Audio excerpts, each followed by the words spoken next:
자, 동력 전달 장치 2에서 축을 한번 여러분이 도전해 보셨는데, 제가 한번 축을 작업을 해 보도록 할게요. 한번 제가 작업한 거하고 여러분이 작도한 거하고 맞는지 대조해 보시기 바래요.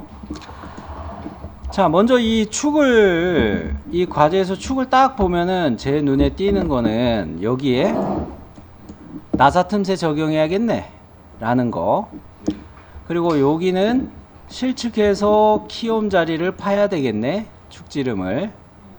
그죠? 실측해서 봐야겠네. 그리고 여기에 축지름은 안찌름 공식, 베어링의 안찌름 공식 적용해서 공사니까 20파이로 가야겠네 라는 거고요. 여기도 안찌름 공식 적용해야 되는데, 이거 보니까 축지름이 이거 끝이 이상한 거예요. 오른쪽 끝단에 보니까 얘는 뭡니까,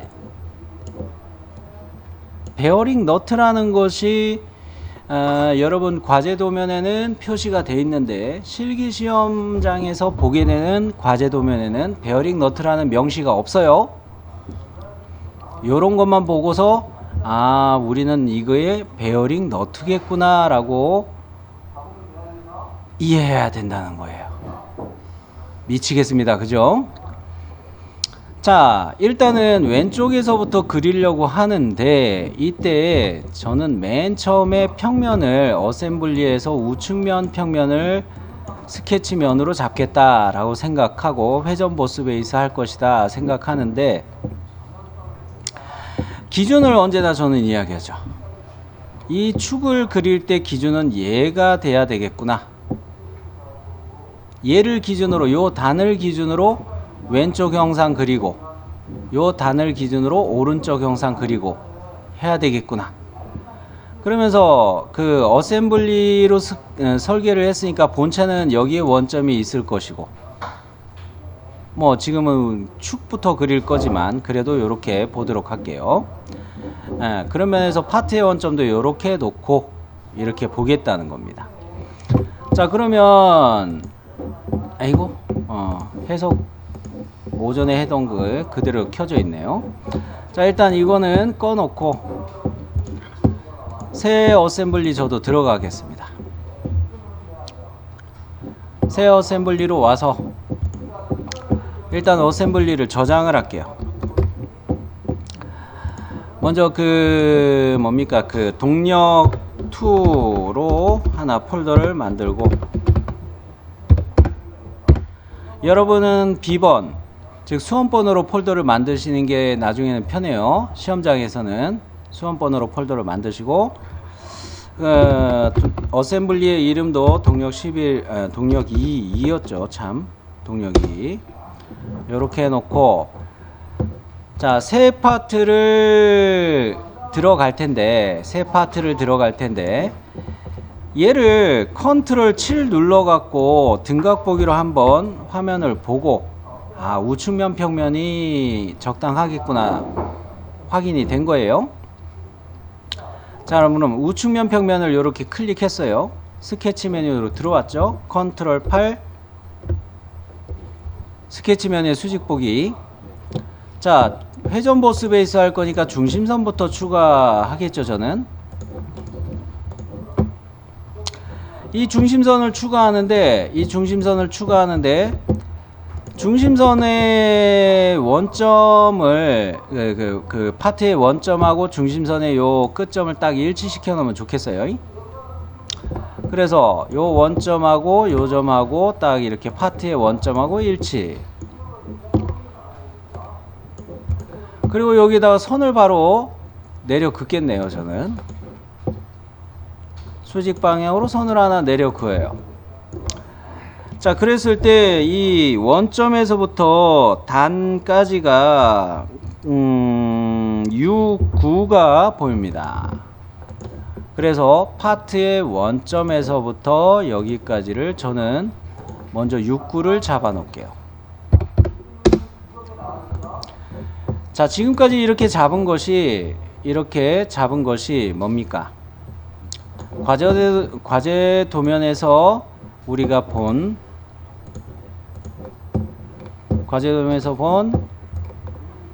제가 기준 잡은 설계 위치이죠.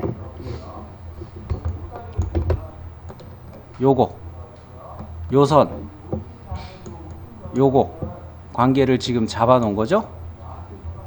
그럼 이제 왼쪽으로 하나씩 그려 나가면 되겠습니다.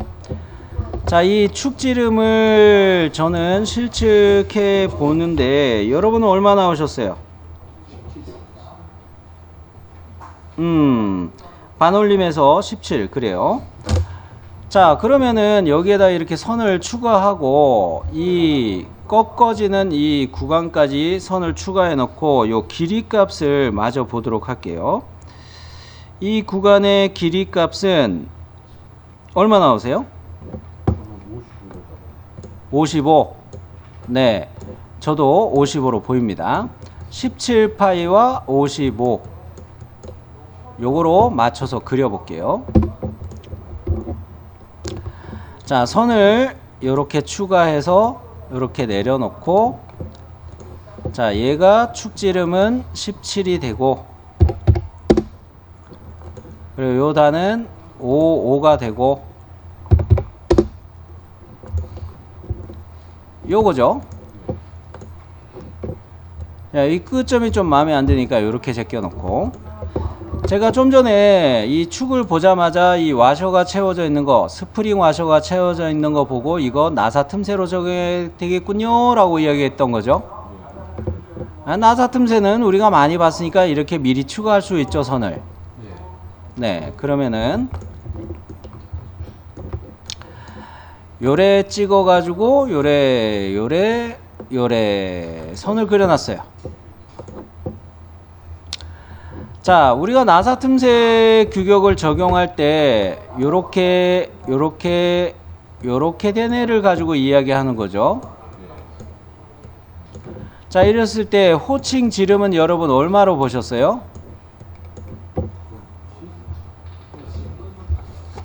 11? 12? 그래요. M12로 보셨으면 맞아요. M12에다가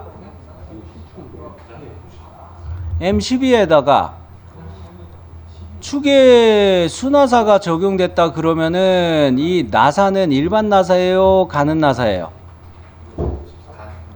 가는 나사. 피치값 1은 있죠? 그럼 나사 틈새 적용할 때 여기를 이 원통 부분을 DG라고 이야기하죠.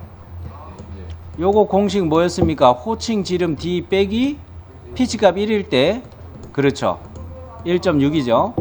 호칭 지름이 12가 나왔으니까 12 빼기 1.6 하면 10.4. 그렇죠. 10.4 넣어줄게요. 에? 왜요? 원태씨?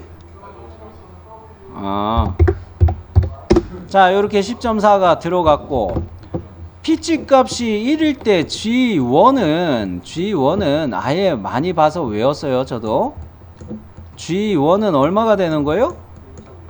1.6.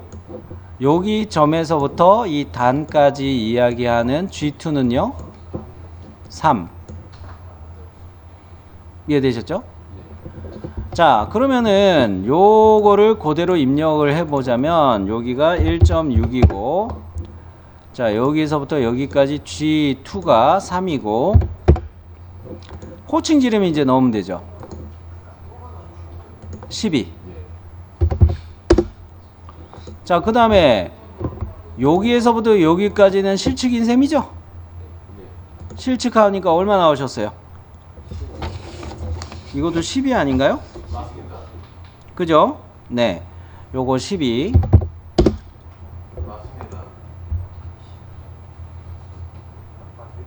다른 거 있으신가요? 요 지수들 여러분도 똑같나요, 저랑?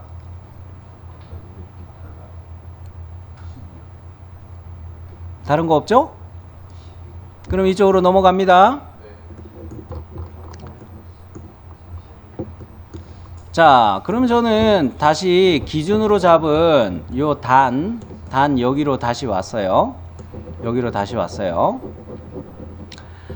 자, 요거는 6904 베어링이라고 했기 때문에 안지름 공식을 적용해서 요 지름은 04 곱하기 5 해가지고 요거 20파이 나오죠. 요 구간은 실측하면은 문제가 있을 거예요. 베어링의 나비 B가 이거 얼마였어요? 6904의 나비가 신혁씨 얼마? 14. 그래요. 규격에서 요거를 보고 가셔야 돼요. 실측할 때 실수할 수가 있어요. 자, 요거는 베어링이 딱 이 그 풀리 쪽에 요 면에 와서 닿고, 그리고 축에 요 플랜지에 와서 딱 닿게 요렇게 되어 있기 때문에 베어링의 B 값을 적용해 넣은 게 맞아요. 그래서 요것을 해보자면, 자, 요렇게 놔두고서 저는 요 14. 그랬을 때 저는 선 요렇게 정리해 놓고 여기에다 단을 요렇게 플랜지까지 요런 식으로 추가를 해 볼게요. 자, 이랬을 때 얘는 20파이였고, 요 단에서 단까지가 14였고, 자, 여기서 우리 빼먹지 말아야 될 게 하나 있죠?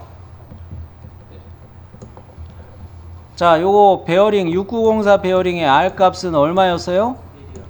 1. 스케치 필렛 1.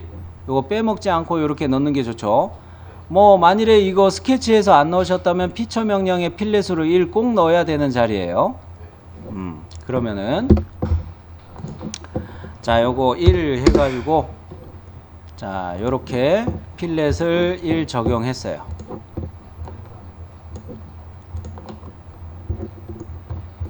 자, 보이죠?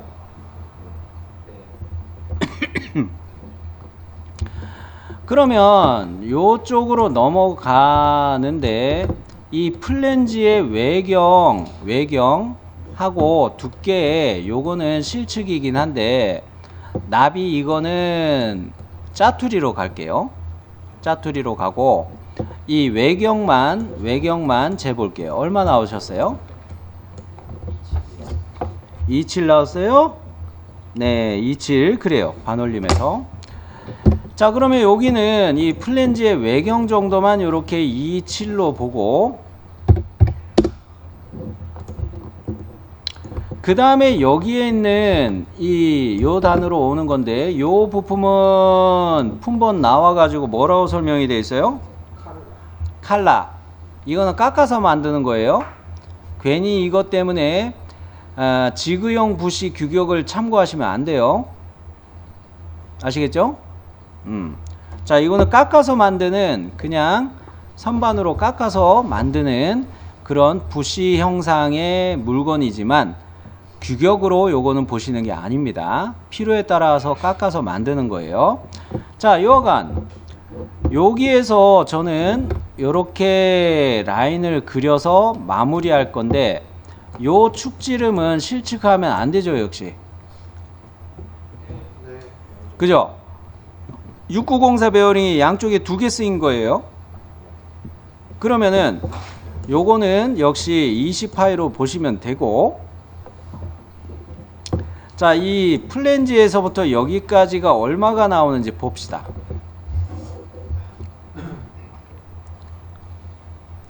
얼마가 나오셨어요? 43. 그래요. 43. 요렇게 작업을 해 볼게요.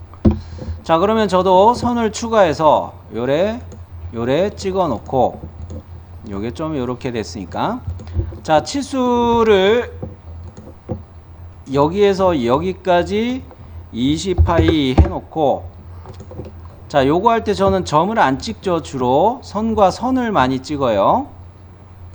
그래 놓고 43.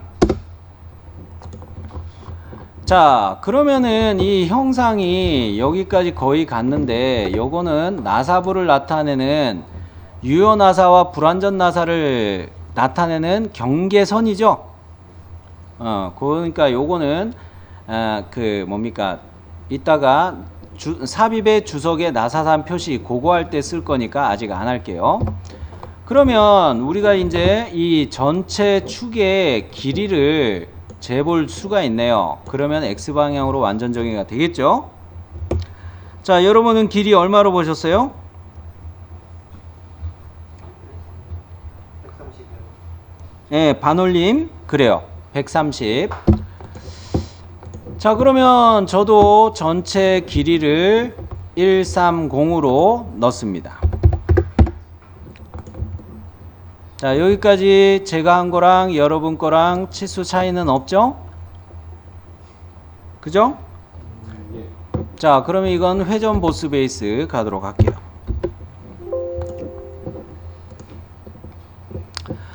회전 보스 베이스 해놓고 역시 파트 이름부터 저는 바꾸도록 하겠고 02 축으로 그리고 동력 11 뭐 그렇게 동력 2 이렇게 해놓고 외부 파일에 저장 한번 어셈블리와 동일로 가고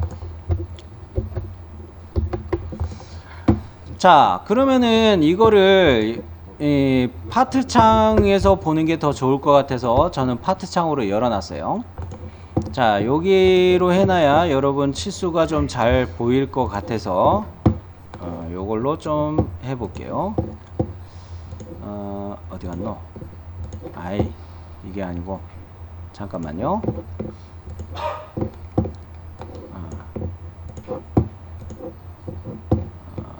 요거에서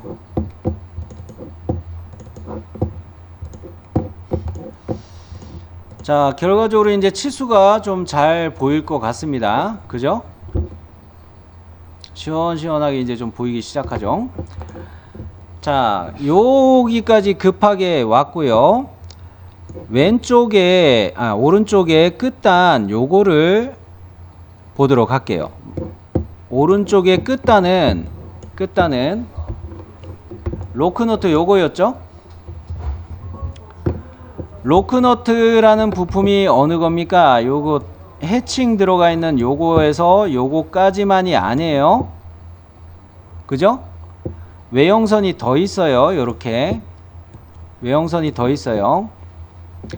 그래서 이 로크너트는 이런 식으로 생긴 애예요. 나사가 안쪽에 뚫려 있고 요런 형식이에요. 요거 때문에 카페에 이 로크너트를 제가 보는 법을 올려놓긴 했어요. 자, 이 AN 계열의 그 로크너트를 이야기하는 겁니다. 지금 우리가 과제 도면에서 보고 있는 너트 그림은 이거였어요. 자, 여기에서도 역시 호칭 지름을 먼저 봐야 되죠. 파이 D. 이때 이 축지름은 얼마였어요? 과제에서 이 너트를 채울 축지름이 그렇죠. 20파였죠. 그러면은 이 호칭 지름 D가 20짜리인 애가 여기 스캔을 좀 그렇게 해가지고 그런데 AN 04라고 이렇게 뜨나요? 이렇게 떠 있죠. 그거를 좀 확대를 해 놓을 텐데 이 경우는 이 안쪽에 G라고 이게 표시가 되어 있고 이 베어링 너트 안에 앞나사가 G라고 이야기하는 거예요. 나사의 호칭 G. 요게 M20에 피치값 1 아예 명시가 돼 있죠. 그러면 이 베어링 너트가 호칭 지름 20파이에 대해서 AN 04로 정해졌다면 짝 요렇게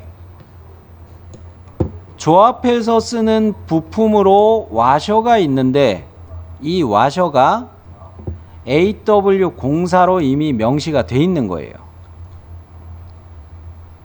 그러면 AW04라는 와셔를 구름 베어링용 와셔 계열 AW 와셔 요거에서 역시 찾아서 적용해야 되는데 AW가 두 가지가 있어요. 그죠?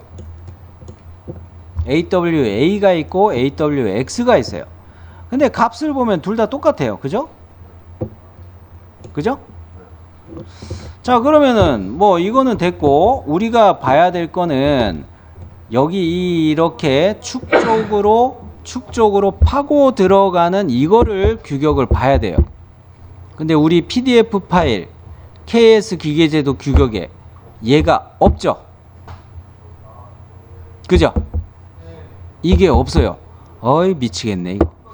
자, 그러면은 이거를 어떻게 해결하는 게 좋다 이야기했냐면, 이 F라는 이 폭의 값은 4로 아예 외워불고,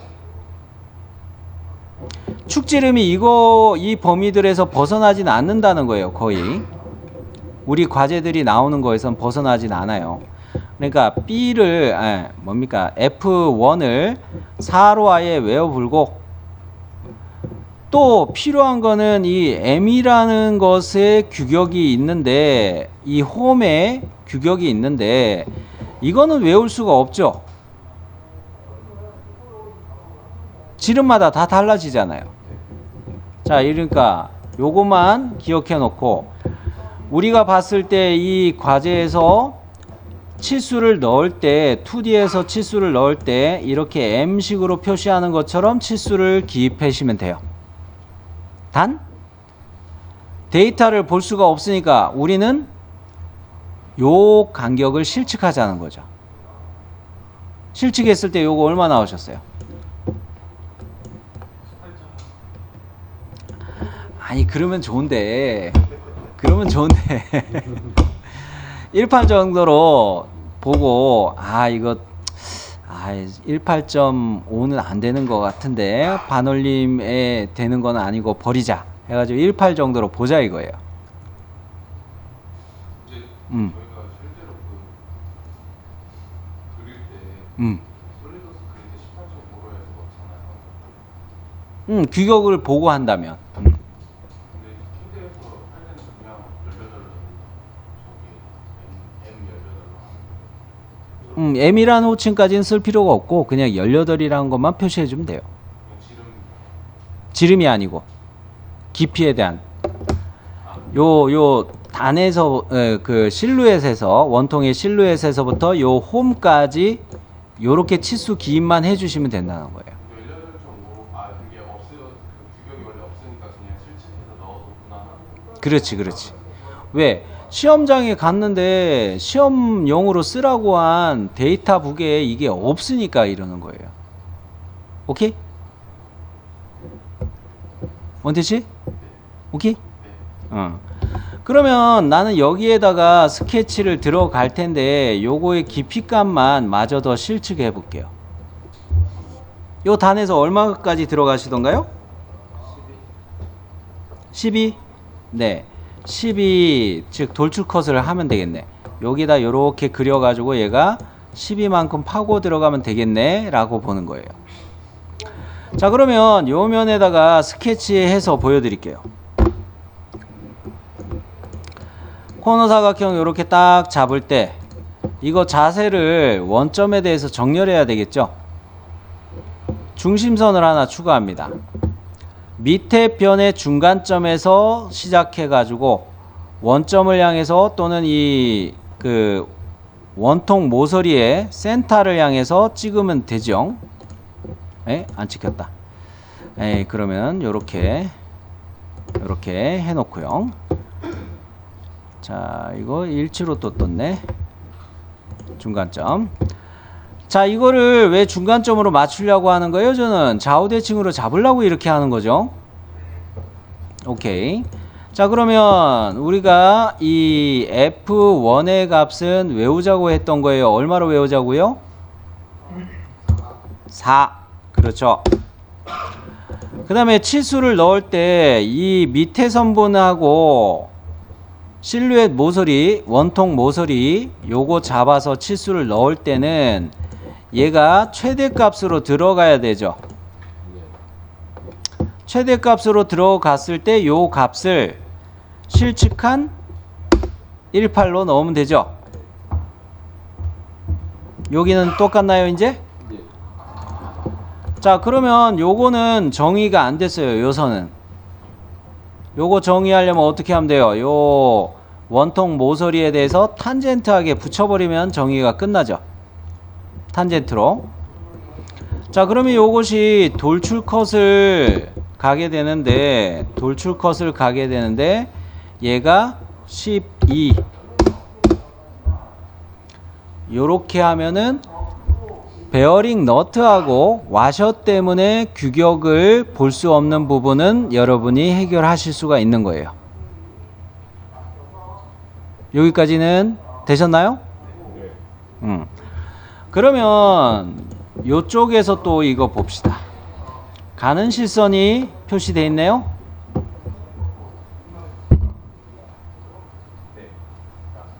그죠? 베어링 너트 규격을 참고할 때 나사의 호칭 G라는 데이터가 있었어요. M20의 피치값 얼마예요? 1이었죠. 그죠? 자, 그러면 삽입의 주석에 나사산 표시를 가는데 이 모서리를 잡고 나사의 크기를 기계 나사산 할 때 크기를 몇으로 찾을 수 있어요? M20 있고 1.25 있고 1.5 있고 2.0 있고 막 그렇죠.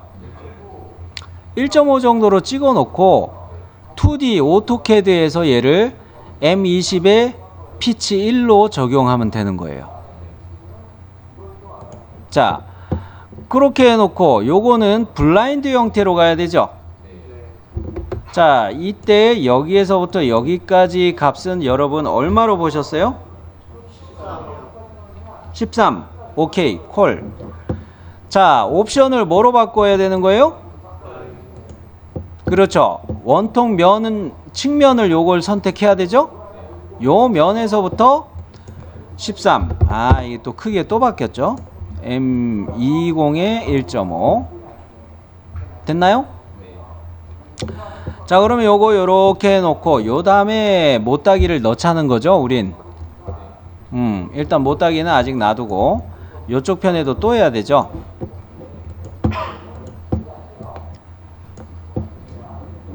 왼쪽 끝단에도 수나사가 표시되어 있으니까 요거는 M12 피치 1로 정하기로 했어요.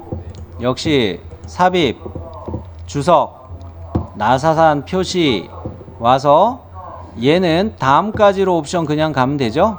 다음 면까지. 자, 모서리를 요거 잡고 크기를 12 뭡니까? 피치값 1은 없으니까 그냥 1.25 같은 거로 잡아 놓을게요. 자, 여기까지 문제 없죠? 됐습니다. 그러면 이제 전체적으로 검토를 해 봅시다. 키움 아닙니까? 그렇죠? 키움을 제가 빼먹었죠? 이 키움을 잡을 때 이제 이것도 규격을 거의 외웠을 거예요. 요거 17파이로 봤죠? 적용하는 축지름이 12초가 17 이하라고 했을 때 B1의 값은 우리가 5로 봤었고, 그죠? T1의 값은 3.0이 있었어요. 많이 봤죠? 외웠죠, 이제? 그러면 그 규격 찾아보시면 돼요. 찾아볼 줄 알면 돼요. 적용하는 축지름 이거부터 해가지고 이렇게 볼 줄 아시면 돼요. 자, 저는 시간 없으니까 빨리 이렇게 이야기하는 거고요. 자, 이 키움을 여러분이 보실 때 언제나 좌우대칭이라고 그냥 믿지 마시고 언제나 요렇게 확인을 하시라고 그러죠, 저는. 요렇게 재보니까 얘네들은 어때요? 좌우로 대칭 16 정도, 이쪽도 16 정도 이렇게 보여요. 그러면 나머지는 이 키홈의 L 값을 실측만 해가지고 센터에 놓이게 하면 되겠네요. 그러면 요거 L 값을 재보면 저는 20이 나오던데 여러분은 얼마 나오셨어요? 오케이, 저랑 똑같군요. 좋아요. 그러면은 여기 평면에다가 하나 만들어 가지고 키움을 뚫면 되겠네요. 자, 먼저 기준면을 만드는데 요 원통을 제1참조로 잡아야 되겠죠. 제1참조로 잡고, 제2참조는 어느 것이 편할까요? 윗면 평면이겠죠? 윗면 평면하고 관계는 뭐가 돼야 돼요? 평행. 그래요. 평행으로 잡아놓고, 그러면 요 평면에다가 스케치, 면의 수직 보기, 직선홈을 일단 그려놓고, 자, 보니까 파트의 원점은 여기에 놓여있단 말입니다. 정렬하려면 이때는 이 중심선을 클릭하고 파트의 원점하고 일치만 주면 여기에 딱 정렬이 돼요. 자, 요거하고 일치. 이동됐죠? 아, 참, 이거 전에 그거 할 걸 그랬다. 에이, 쏘리. 자, 전에 요런 거 많이 이야기했죠. 여기 필렛 적용 안 됐으니까 마침 잘 됐어요. 여기에 중간점과 중간점에다가 중심선을 하나 그려놓고, 요 점하고 요 중심선의 중간점으로 구속해버리면 딱 중간에 정렬된다 했죠? 오케이. 자, 그러면 중심선을 추가합시다. 어머? 평면이 자꾸 보여가지고 안 좋은데, 평면을 디자인 트리에서 숨기기 잠깐 해놓을게요. 그래 놓고, 엣지, 에이, 또 실루엣 모서리가, 여기 나왔다. 자, 여기 중간점 잡고, 여기 중간점 잡고. 그러면 이 점을 이 중심선에다가 중간점으로 구속을 할 수가 있는 거죠. 그러면 이제 치수들을 넣어 봅시다. 이 홀을 클릭하고 홀을 클릭해서, 잠깐, 그동안은 홀을 클릭해서 많이 이야기했는데 이런 방법도 있어요. 호의 중간점을 찾을 수도 있어요. 여기도 호의 중간점을 찾을 수가 있어요. 자, 이제 익숙해진 분들은 이런 방법도 한번 써보세요.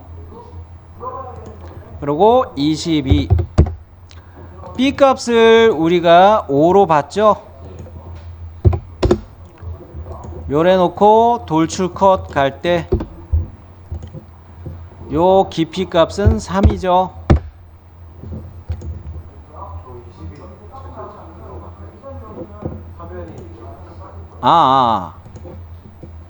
아이고, 내가 이 치수 넣으면서 이거를 안 봤군요.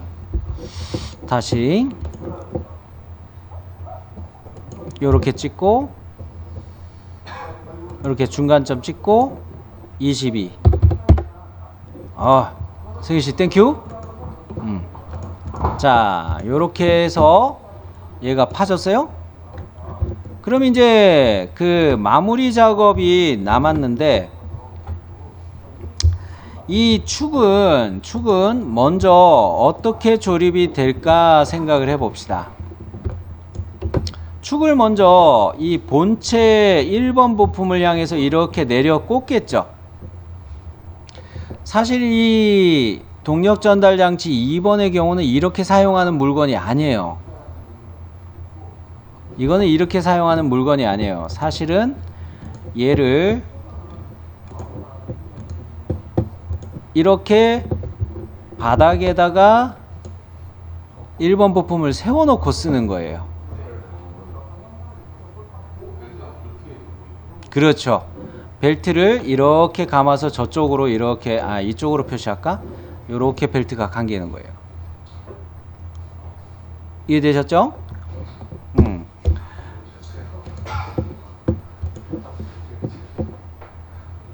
여러분은 종이를 돌려서 보시면 돼요. 자, 그런 면에서 보면은 1번 부품이 지면에 대해서 그 서 있을 때 얘를 아래로 내려 꽂는 거예요. 내려 꽂고, 그 다음에 베어링하고 풀리하고 오일실하고 이렇게 있는 것들이 축에 다 조립된 상태에서 이렇게 내려 꽂는 거다 생각하셔야 돼요. 즉, 다시 돌릴게요. 돌리지 놔두지 말걸. 다시. 자, 본체 부품이 지면에 이렇게 딱 있을 때, 이 기어 부품하고 풀리하고 베어링하고 요런 오일실하고 이 축하고를 미리 다 조립해 가지고 요렇게를 다 조립해 가지고 본체 부품을 향해서 얘를 내려 꽂는 거예요. 그러고 난 다음에 너트를 채워서 본체에 고정시키는 겁니다. 조립 방식이 특이하죠, 요건? 얘 그럼 외륜이 도는 거죠? 그렇죠. 그렇죠. 자, 본체하고 축이 고정되어 있는 거예요.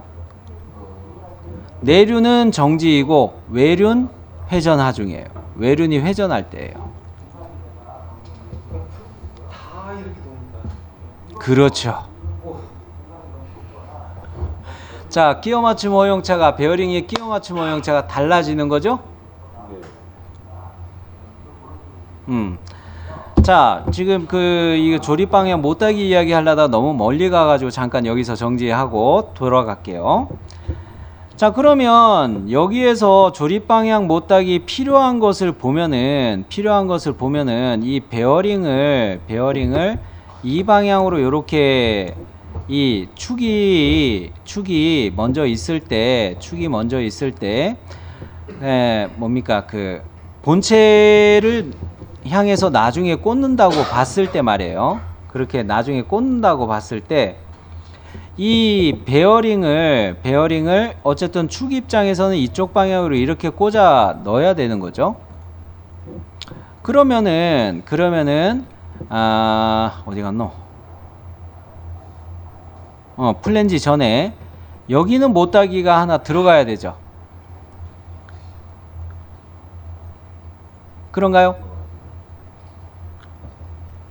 그죠? 베어링은 천상 이 방향으로 꽂아야 돼요. 그래서 축에 이쪽은 못따기가 필요한 거예요. 네. 자, 그러면 여기 1 곱하기 45도 일단 하나만 잡아 놓고요. 또 조립 방향 못따기를 생각하는데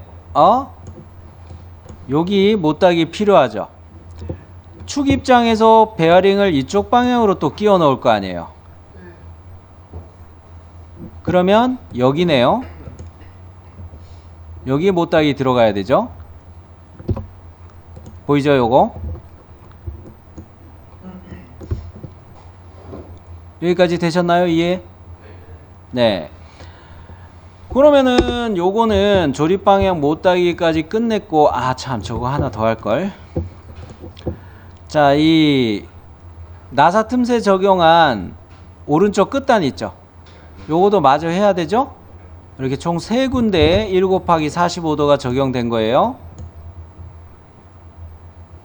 여러분도 똑같게 하셨나요? 오케이. 그러면은 축에서 이제 빠진 게 없나 봅시다.